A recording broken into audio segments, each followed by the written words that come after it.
got back from vacation and went to Cuba. I actually planned this thing before Obama loosened the restrictions, and it was all coincidence that he had announced all that stuff. It actually benefited us just a little, because prior to the announcement, you're not allowed to bring anything back but art. But you know, after the announcement, you could actually bring rum and cigars.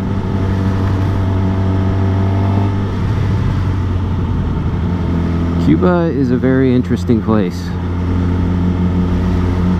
and certainly being an American, I had little knowledge of what Cuba was like, what people were like, the history. And even now that I've been there and I've spent a lot of time with like our tour guide down there, very knowledgeable. I mean, lives there. Grew up there. The things that he talked about are still hard to wrap my head around or just piece all together to get a good understanding of what Cuba and the people are like and why. But they are trapped in the 50s. I mean, some things are changing there. Some things have changed a lot, but the way their country is, you know, their government and infrastructure and, you know, everything that's been in place has been there for 50 years or something like that. And it's changed them.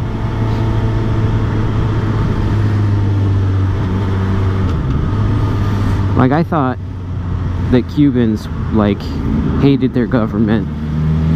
They were oppressed, and, you know, they would revolt if they could, but, you know, the government is an iron fist, and, you know, like, the things you hear about communism and these poor countries, like, you sort of group Cuba in with North Korea, kind of. I mean, no one does that, actually.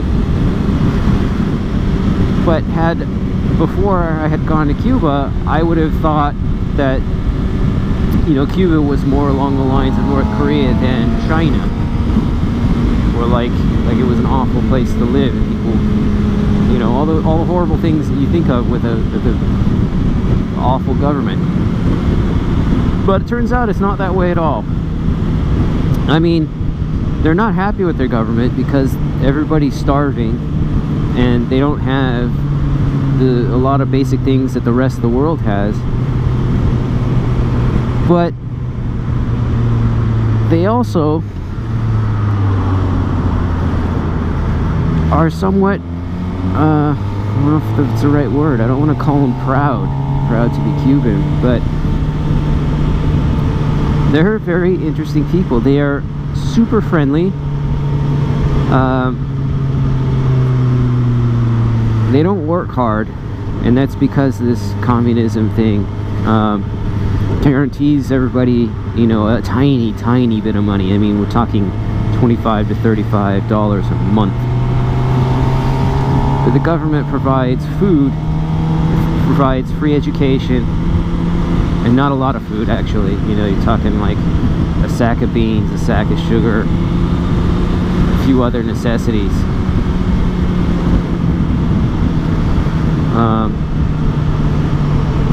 But when everything's all busted up like it is, I mean, that place is crumbling. It's really sad, because it used to be, you could tell back in the heyday, back when the fucking mafia was down there with the casinos and the liquor, and prohibition, or post-prohibition. That place used to be amazing. I mean, the architecture is stunning, and the whole of Old Havana is that way. But the place is crumbling, and these people have been living in a crumbling neighborhood country for a long time. And without any ownership, right? People don't own their homes, which is something that has just changed very recently.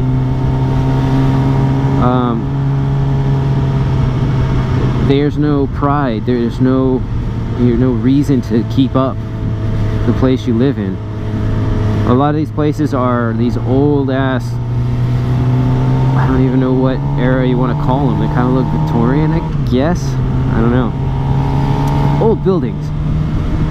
And, you know, somebody's family lived there when the revolution happened, and now that family, basically, that's their home. And as families expanded, because there's no place to go, really, is they would start dividing up these big places into smaller and smaller homes. And that common area would be neglected, which would be the overall building itself, and, you know, entryways, things that aren't an individual person's. And then even the rest, you know, who knows? We don't really get to see inside these places, but it's crumbling. And then they have so little money that they, even if they wanted to, they couldn't. You know, why would you spend that money on trying to get the facade looking nicer?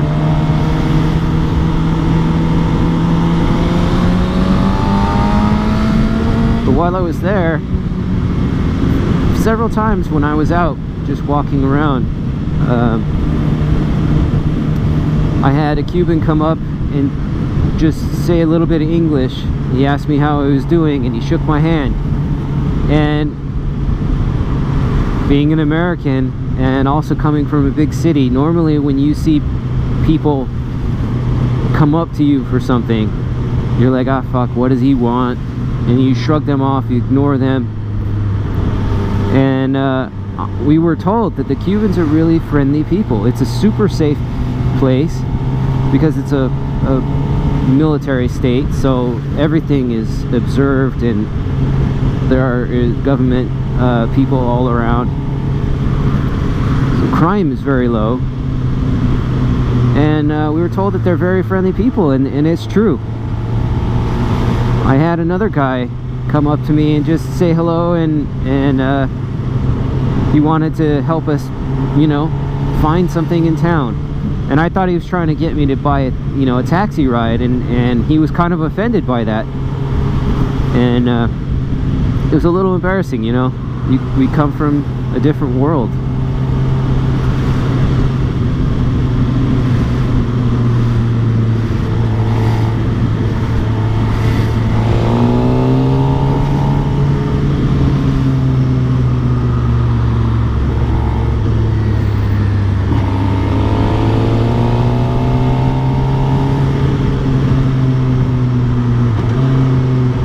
In spite of all the hunger and, you know, the people are very poor,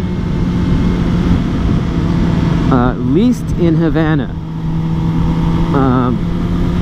people didn't come up and ask me for money. They didn't ask me for anything. The only people who did that were the really old people.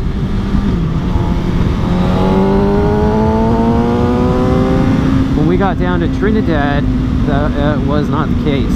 It's much more tourist economy in Trinidad, and people are pushy down there. We had a guy, he made these little bracelets out of reeds, and he comes up to you and he throws a few of them on your wrist. He says, no charge, they're free. Just where's your hotel at? Because a lot of people, tourists and things, when they come to Cuba, you give gifts, basically. You don't really tip. Well, you tip as well, but you bring like old t-shirts that you don't want anymore, and American baseball caps and little things like that. And the Cubans really need it, and they love that type of stuff. I had my LA Kings hat on, and a guy wanted to trade me his Cuban, whatever his hat was, for my hat. But anyway, so yeah, you bring that type of stuff with you. And this guy was throwing bracelets on. He's like, just what hotel are you at? I'll come by, I'll take your extra shoes and shirts and stuff. And so it really wasn't free bracelets. But he was really pushy, and I gave him like I had a bunch of promotional chapsticks, and like I had like 10 extra iPhone headphones, so I brought those as like little gifts. And you know, I took my hand out of my pocket with that stuff in it, and he basically like wanted it all. Like, all right, fuck. And when people are pushy like that, you know, you don't want to give them anything.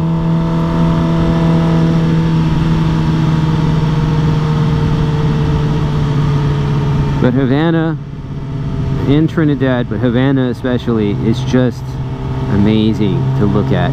It's so rich with things to take pictures of. I mean, my hobby is photography, so going there was just like everywhere you turn, these amazing buildings, and they were just falling apart. I mean, literally crumbling. There are people living in places that the balcony had fallen off, and so they've just got like, you know, a towel or something. And there are all kinds of buildings that are just hollowed out. There was a fire at one point, and that was it. All you see is the front facade and then big open spaces. And it's really tight in a lot of places. It's just sad.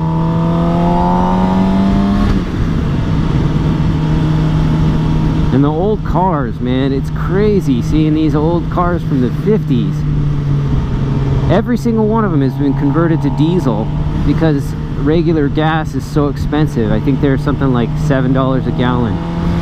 And gas is really cheap right now in the United States, of course, being at, what, like $3? At least in California. So they've got these old 57 Chevys, and they're running Hyundai diesel engines. Everything's diesel, and the fumes are unbelievable. It's super loud everywhere because all these old big ass cars. Your lungs, I mean, my lungs were beat up. And I actually got food poisoning. Not real bad. That would have been the worst thing ever, because I've got food poisoning before in Mexico, and I was ruined for several days. Fever and puking and shitting, and it was just awful. So I started to get sick. I had a real bad headache, slight fever, didn't feel like eating at all, and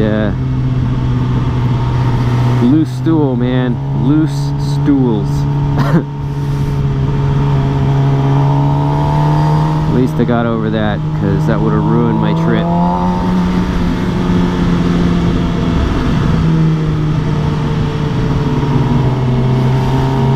Another really sad thing about Cuba is that basically the government, this experiment in communism failed, and everyone knows it, including Castro. I think I heard that he wrote an open letter to the New York Times and more or less said that it's not working.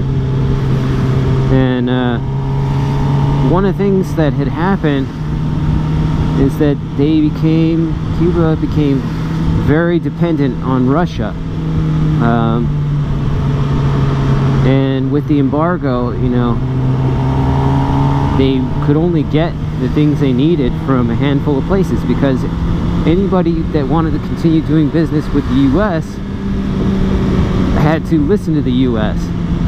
And of course the US was like, you can't trade with Cuba. The Russians made a deal to buy Cuba's sugar at a very good price for Cuba, and in return they would provide them with probably a number of things, but I think it was oil. And it benefited Cuba greatly, and they had that relationship for a long time until the Soviet Union collapsed in like '89, and they basically pulled out of Cuba, and that was it. Cuba lost, I think, something like 85% of their money in all the stuff that goes along with that overnight.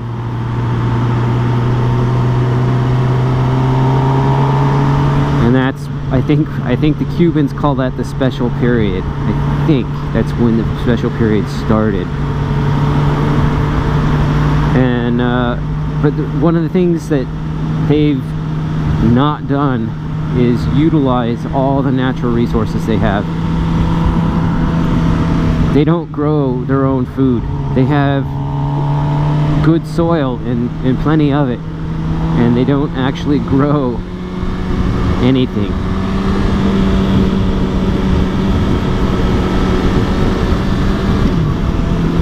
And right now they're heavily dependent on Venezuela for oil, and Venezuela isn't very stable either. They also don't have any water.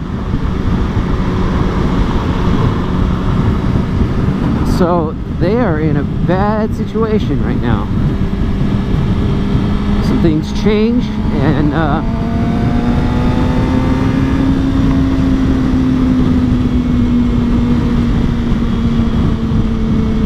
they'll be very unstable.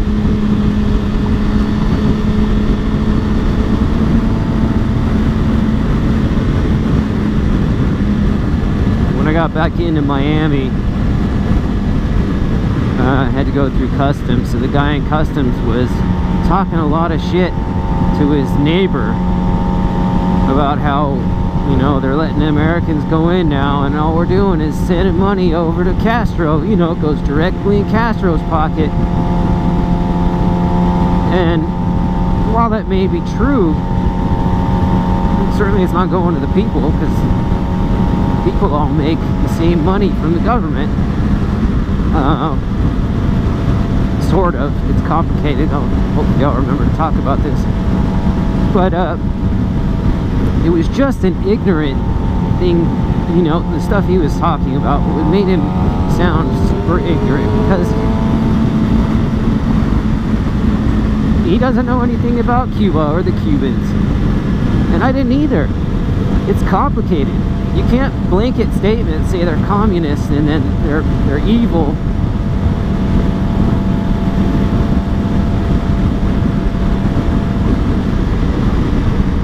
There was a revolution, and we're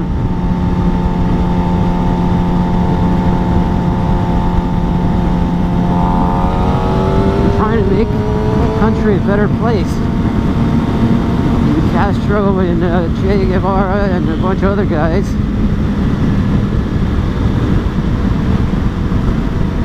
tried this communism thing. It didn't do it very well, and maybe it doesn't work. But one of the things that's happened in the last 5 years is they have allowed basically this underground economy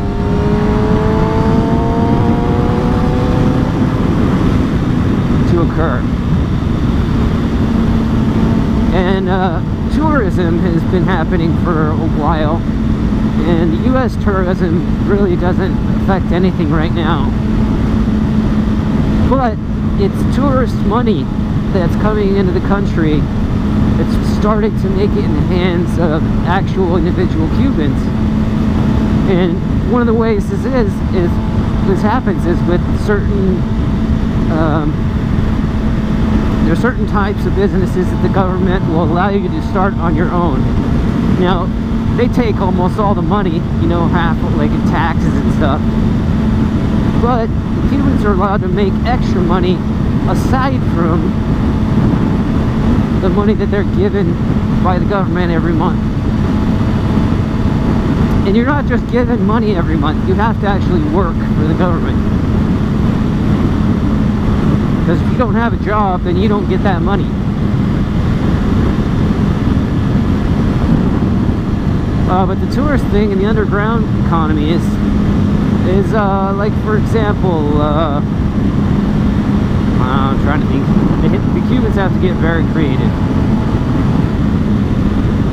I guess artists there are probably the best.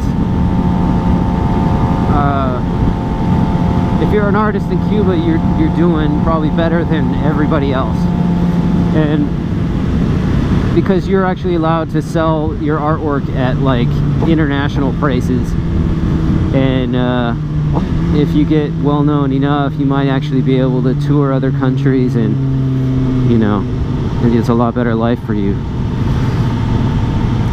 The people who have it really bad, and this is really shitty for Cuba, is like doctors and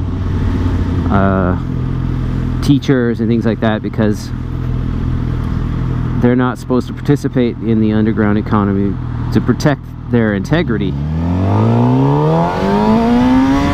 You don't want doctors doing side work and oh, don't go. I feel like that Prius wanted it. There's a major brain drain in Cuba because everybody gets a free education. If you want it, you can go get it. And so you got people going to school, becoming architects, becoming doctors, becoming, you know, any number of professions, and there's no work for them when they're done. And if you have ambitions, you're gonna have to leave the country if you're going to find the work that you love. And Cuba's population is not growing.